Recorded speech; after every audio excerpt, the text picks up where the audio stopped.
नमस्कार दोस्तों, मैंने पिछली वीडियो में एंजाइटी और डिप्रेशन को एक्सप्लेन किया था और मैंने बताया था कि कैसे अगर कोई इंसान एंजाइटी और डिप्रेशन की चपेट में जाता है तो उसको और तमाम तरह की बीमारियां उसके शरीर को अपना घर बना लेती हैं। उसमें से मैंने एक आईबीएस के एग्ज़ाम्पल के रूप में मैंने समझाया था कि आईबीएस अगर किसी को होता है तो उसका मेन कारण एंजाइटी और डिप्रेशन भी हो सकता है। उस वीडियो के नीचे किसी ने कमेंट किया था कि भैया मैं अक्सर ये फेस करता हूँ कि मैं ठीक हो जाता हूँ, मतलब साल 2 साल तक आईबीएस के कोई सिम्टम्स नहीं रहते, फिर कुछ दिनों के बाद आईबीएस के सिम्टम्स बढ़ते जाते हैं। तो क्या ऐसा हो सकता है कि आईबीएस से हमेशा के लिए छुटकारा मिल जाए या फिर ये दोबारा लौट के क्यों आता है, इसके विषय पे एक वीडियो बनाइए। देखिए, अगर आपको बार बार आईबीएस के सिम्टम्स आ रहे हैं और इनसे आपको बाहर निकलना है तो सबसे पहले तो आपको 2 चीज़ों पे बहुत ज़्यादा कंट्रोल करना होगा।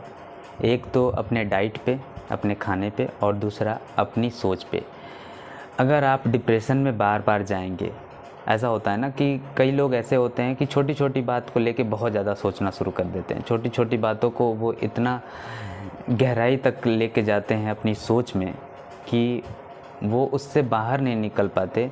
और अगर कोई भी व्यक्ति एक बार डिप्रेशन का शिकार हो गया तो दोबारा डिप्रेशन होने के चांसेस बहुत होते हैं। अगर डिप्रेशन हुआ तो वो जो बीमारी चली गई थी उसके सिम्टम्स भी आने शुरू हो जाते हैं।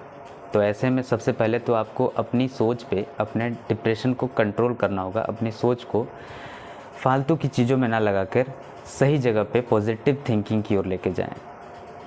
इसके लिए आप या तो मेडिटेशन कर सकते हैं या एक्सरसाइज। रेगुलर एक्सरसाइज तो बहुत ज़रूरी है। अगर आप रेगुलर एक्सरसाइज करते हो ना, मेरी बात का यकीन करो, अगर आप एक्सरसाइज शुरू करते हो, दौड़ना, खेलना, कूदना या कोई भी एक्सरसाइज या योगा अगर आप करते हो डेली शाम सुबह जब भी आपको टाइम मिले, तो आप निगेटिव थिंकिंग और ये जो डिप्रेशन है इन सब चीज़ों से बाहर आ सकते हो। ये मैंने खुद अपने ऊपर किया है और मैं हमेशा करता हूँ। तो जिससे क्या होता है ना कि मुझे जो नेगेटिव थिंकिंग है वो आनी बंद हो गई। अब मुझे लगता है कि मैं 2-3 सालों से ऐसी थिंकिंग मेरे दिमाग में कभी आती नहीं जो मुझे नेगेटिव थॉट्स की ओर ले जाए। दूसरा चीज़ होता है आपका डाइट। डाइट बहुत ही ज़रूरी है, ख़ास करके आईबीएस वालों के लिए। अगर किसी और बीमारी की बात हो तो वो अलग हो सकता है, पर आईबीएस वालों के लिए डाइट का ध्यान देना बहुत ज़रूरी होता है। मैं सब कुछ खाता हूँ इसका मतलब ये नहीं कि मैं हर चीज़ खा लेता हूँ, इस बात पे ध्यान दीजिएगा। मैं हर चीज़ खाने का मतलब ये हुआ कि मैं भी अभी कुछ चीज़ों को नहीं खाने की कोशिश करता। मैं बाहर की चीज़ें एकदम नहीं खाता, परहेज़ करता हूँ। बाहर की चीज़ें खाऊँगा भी तो तेल मसाले में बनी चीज़ों को एकदम अवॉइड कर देता हूँ। तो ये चीज़ का खास करके ध्यान रखें आप। बहुत लोगों के साथ तो ऐसा होता है कि जब भी वो ड्रिंक करते हैं, जैसे ड्रिंक में अगर वो कार्बोनेटेड वाटर भी पीते हैं, जैसे पेप्सी, ठंडा कोला, जो भी होता है, सोडा अगर पी लिया, सिगरेट पी लिया, तो ऐसे में भी सिम्टम्स उनके नज़र आना शुरू हो जाते हैं। तो ऐसे में आपको एक चीज़ ध्यान देना होगा कि ड्रिंक आपको बिल्कुल नहीं करना है, ड्रिंक को एकदम अवॉइड कर देना है। दूसरा चीज़, अभी गर्मी का समय चल रहा था और गर्मी के समय में आम सबका पसंदीदा फल होता है। आम को सब पसंद करते हैं।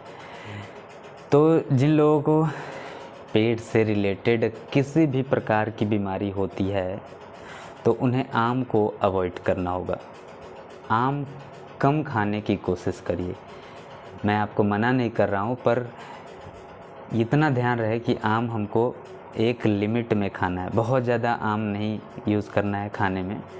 इससे क्या होता है कि ये गर्मी बढ़ जाती है, पेट की गर्मी बढ़ जाएगी और उसके बाद सिम्टम्स बढ़ते जाएंगे। तो इन चीज़ों का खास करके ध्यान रखें। गर्मी के समय में आम को थोड़ा अवॉइड करके चलिए। ये 2 चीज़ अगर आप मेंटेन करते हैं, इन 2 चीज़ों को, इन 2 बातों को अगर आप ध्यान में रख के चलते हैं तो आपको पूरी लाइफ जब तक आप जिएंगे तब तक आपको आईबीएस के सिम्टम्स दोबारा नज़र नहीं आएंगे। बस इतना ही करना है, बाकी आप सब कुछ करो, कोई दिक्कत नहीं है, आपकी हेल्थ बिल्कुल सही रहेगी। तो ये था उस क्वेश्चन का आंसर।